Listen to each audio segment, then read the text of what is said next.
Alors que la grève à la SNCF se poursuit ce matin, le gouvernement continue de jouer la carte de la fermeté. Bonjour Nicolas Barré. Bonjour Thomas. Selon vous, cette stratégie est-elle la bonne ?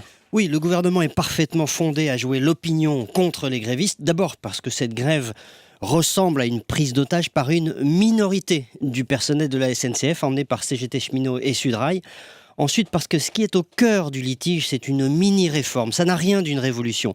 Le but est d'enrayer l'explosion de la dette du rail français qui augmente de 2 milliards d'euros par an parce que le système est trop peu productif. Il y a le trou de la Sécu, il y a le trou du système ferroviaire, on en parle moins.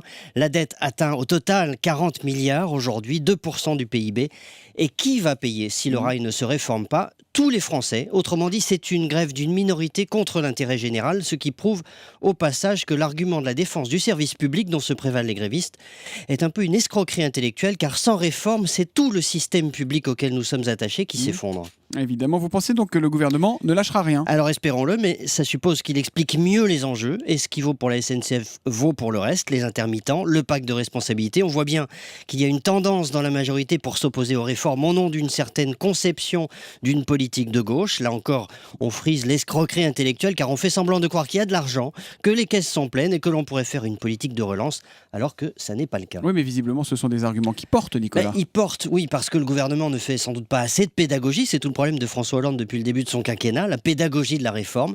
Mais il ne faut pas se tromper. La minorité bruyante et agissante des cheminots CGT ou des intermittents ne reflète absolument pas la majorité silencieuse des Français. L'erreur serait de croire que l'opinion vote pour le statu quo alors qu'elle est mûre pour des réformes.